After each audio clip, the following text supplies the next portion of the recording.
نصرت پہلے اس کو ذرا سائٹ پہ کریں نا. پھر آج آپ نے شاید ویڈیو بھی دیکھی ہوگی, پرویز الہی صاحب کی بھی چل رہی تھی, اور سو بڑے وہ ہیراسڈ لکنگ تھے, ہیگرڈ لکنگ تھے, اور انہوں نے کہا 10 دن سے میں نے کپڑے نہیں بدلے, مجھے دوائیاں نہیں دے رہے, ایسے ڈبے میں رکھا ہوا کمرے میں, ٹانگیں سیدھی نہیں ہو سکتی, ساری باتیں وہ کر رہے ہیں. اچھا, وہ ٹریڈیشنلی ہمیشہ صحیح سائڈ پہ رہی ہیں اسٹیبلشمنٹ کی اور ریاست کی اور سب پہ. اگر ان کو اتنا رگڑا پڑ رہا ہے تو یہ بھی میسیجنگ ہے. اگر ایک یہ لیٹسٹ جو یہ ڈیولپمنٹ ہوئی ہے, اس کو آپ کتنا سیریس دیکھ رہے ہیں؟ کیا آپ یہ ڈیسائیڈ ہو گیا آپ کے خیال میں کہ یہ ٹرائل چلے گا اور آرمی کورٹ میں چلے گا, اور اگر کوئی اس میں لیگل یا پولیٹیکل کمی رہ گئی تھی تو کل وہ قرارداد سے بھی پوری ہو گئی کہ ٹھیک ہے جی یہ تو نیشنل اسمبلی مانگ رہی ہے, سینٹ مانگ رہی ہے؟ مالک بھائی, عرض یہ ہے کہ آپ کو اچھی طرح یاد ہوگا, آپ نے ابتدائیہ میں ہی اس پریس ریلیز کا ذکر کیا. اتفاق ایسا ہوا کہ جیسے ہی وہ ریلیز آئی ہے تو ہم لوگوں نے یہاں بیٹھ کے اس کا میرا خیال ہے کہ بہت باریک بینی سے جائزہ لینے کے بعد ہم تمام شرکاء کا اس بات پر اتفاق رائے ہوا, یعنی کسی نے اختلاف نہیں کیا کہ بھائی صاحب یہ تو سیدھا سادہ معاملہ جو ہے وہ ملٹری یعنی ٹرائل کی طرف ہو جائے گا. ہاں, اس بات پہ تو ہمارا اتفاق رائے ہوا, لیکن میں نے ذرا تھوڑا سا جان کی امان پاتے ہوئے عرض کی کہ بہتر ہے کہ عام عدالتی, کیونکہ دیکھیے مالک صاحب میرا خیال ہے اس سے بادشاہ جی آگے چلے گی. پہلے میری التجا سن لیں نا, دیکھیں آپ عرض سنیں ہماری.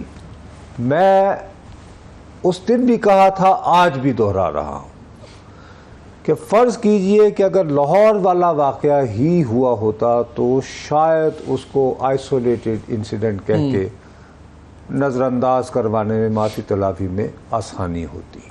لیکن وہ یہ کہ وہ 5-6 جگہ ہوا جس سے یہ کیس بلڈ کرنے میں کافی آسانی. اور جب وہ کہتے ہیں کہ ہمارے پاس ناقابل تردید ثبوت ہیں تو پھر بھائی آپ کے پاس دفاع کی گنجائش نہیں رہتی. کاش کہ ہم اس مقام تک نہ پہنچتے, لیکن اب ہم پہنچ گئے ہیں, اور اس مقام پر پہنچنے کے بعد ہمارے پاس سوائے داد فریاد کے فی الحال میرے اور آپ جیسے لوگوں کے پاس کوئی چارہ نہیں کہ جی کچھ اس طرح سے کریں. کیونکہ دیکھیے آپ جو بھی کہہ لیں, ہم ایز اے ملک اتنے زیادہ طاقتور نہیں ہیں عالمی دنیا کے سامنے. بہرحال ہمیں کچھ نہ کچھ امیج وغیرہ یہ وہ رکھنے کی ضرورت ہے. لیکن جب ان سے بات کریں تو یہ کہتے ہیں جی کیا وہ ٹرمپ کو چھوڑ رہے ہیں.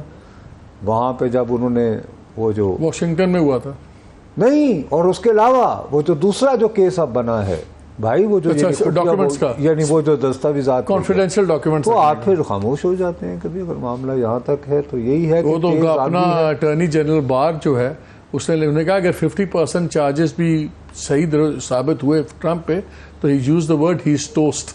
بٹ پوائنٹ از نا, دیکھو نا, میرا جو ہے وہ صرف جس پاس مجھے تھوڑا سا, اگین میں اس غصے کو پوری طرح اپریشیٹ کر رہا ہوں, میں اس غصے کی اہمیت کو ڈینائی نہیں کر رہا ہوں, لیکن ایک پاکستانی ہوتے ہوئے اس کی ساری زندگی یہ خواہش رہی کہ یار لوگوں کو فیئر ٹرائل ہونا چاہیے.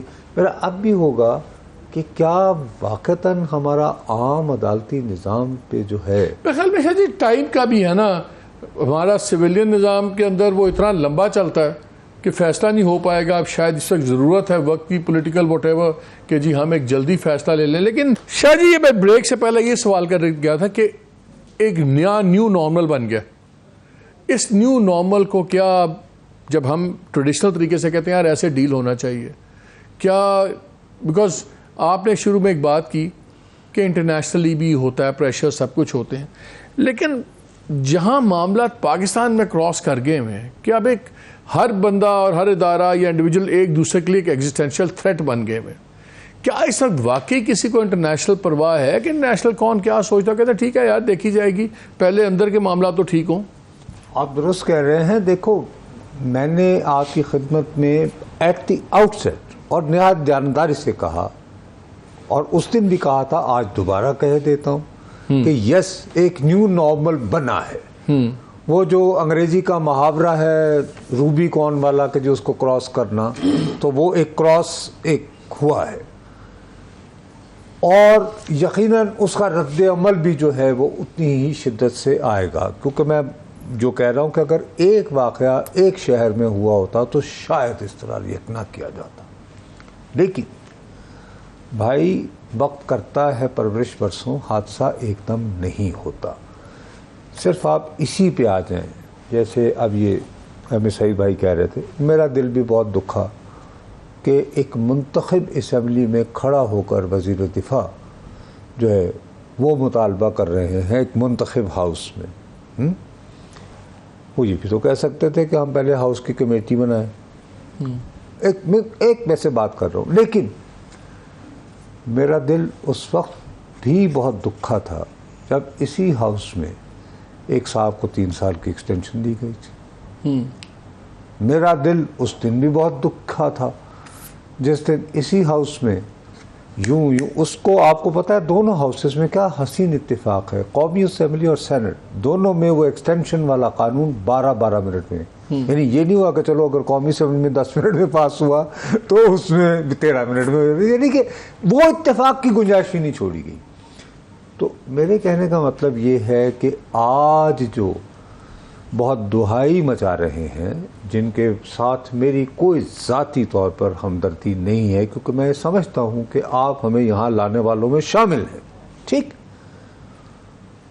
ان کی نگرانی ہی میں یہ چیز ایروڈ ہونا شروع ہو گئی تھی.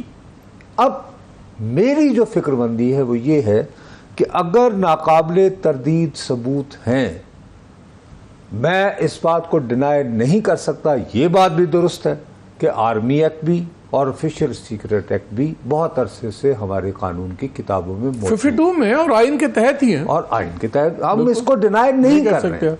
ہم صرف یہ کہہ رہے ہیں کہ طیش میں کہیں ایسا نہ ہو کہ انصاف ہوتا نظر نہ آئے.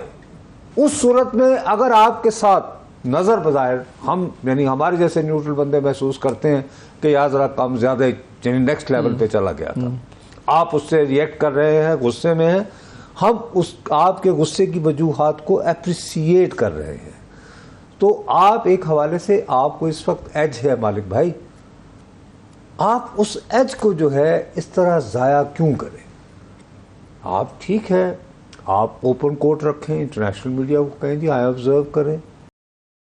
شاہ جی ایک تاثر یہ تھا کہ اسٹیبلشمنٹ یا پاورز دیٹ بی کے لیے بھی ایکسیپٹیبل ہے کہ ایک ماڈریٹ لیڈرشپ آ جائے اور پی ٹی آئی بطور پارٹی چلے اور سب کچھ. اگر یہ فیصلے لٹکتے ہیں اور ماڈریٹ لیڈرشپ بھی رگڑے میں آتی ہے, پھر تو آپ ایکسٹریملی ہارڈ لائنرز کو آگے نہیں آنے کا موقع دے رہے ہیں. میرا خیال ہے کہ مظہر جو بات کر رہے ہیں, دیکھیں بھائی احمد فراز کا ایک شعر ہے کہ خلقت شہر تو کہنے کو فسانے مانگے. ان کا ایک اٹینشن سپین ہوتا ہے نا. اب اٹینشن سپین بہرحال آج کے ڈیجیٹل لیرا میں مثال کے طور پر اس وقت یہ جو طغیانی کا ایک بن رہا ہے مسئلہ, اس نے ہمیں ہلا کے رکھا ہوا ہے. ابھی بجٹ پیش ہوا ہے اور ہمارے ہاں جو فارن ایکسچینج کی بات ہے, تو میں یہ کہہ رہا ہوں اور مدر بھی یہ کہہ رہے ہیں, سعید بھی یہ کہہ رہے ہیں کہ یار ایک واقعہ ہوا, اس کے جو واقعتاً ذمہ دار ہیں اور آپ کی گرفت میں ہیں, آپ کم از کم ان کا ٹرائل تو شروع کریں نا, تاکہ بات آگے بڑھے. کچھ ایک بات ہے. دوسری بات یہ ہے کہ آپ کو پتہ نہیں کیوں یہ بات لنک نظر نہیں آ رہی یہ پی سی بی چیئرمین کے ساتھ. اچھا, اس میں کچھ گرفتاری ہوئی اور اس کے لیے کچھ معافی تلافی کے لیے کچھ لوگ انوالو ہوئے تھے. میں اس سے زیادہ کچھ نہیں کہوں گا. تھوڑا سا تو میرا سمجھا دیں مجھے سمجھ. ارے بھیا آپ کو یاد ہے میں اور آپ ان دنوں جوان ہوا کرتے تھے, ایک آرمی چیف ہوا کرتے تھے مرحوم آصف نواز جنجوعہ, یاد ہے نا, اور ان کا انتقال ہوا تو پھر ایک ہوا کہ جی آرسنک تھا, زہر دیا گیا.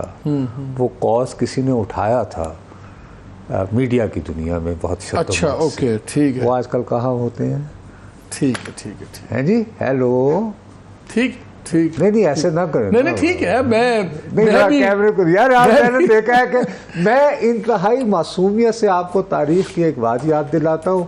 آپ لوگ یا تو میرا تن سے مذاق اڑانا شروع نہیں سر, میں آپ کی بات بالکل انٹرسٹنگ آپ کی بات ہے. تو ذرا اس لیے, اور دیکھیں یہ پاکستان اور انڈیا میں کرکٹ از آلموسٹ ایک پیشن ہے. ہاں ہاں, تو ایسا کرو اس پہ بیٹ لگواؤ کہ بالآخر کون بنے گا کروڑپتی. مجھے لگ رہا ہے ذکا اشرف صاحب ہو رہے ہیں, کیونکہ آپ کو ٹھیک لگ رہا ہے, ہم نے آپ کو بالکل ٹھیک لگ رہا ہے. میں آخری سنا ہے, مجھے بہت باوثوق ذرائع نے بتایا ہے کہ وہ لندن میں بیٹھے صاحب کو دبئی میں فی الوقت مقیم صاحب نے ٹیلی فون پر بتایا. آج کل ایک ریڈ لائن بہت ہے نا, کہ ذکا اشرف میری ریڈ لائن ہے.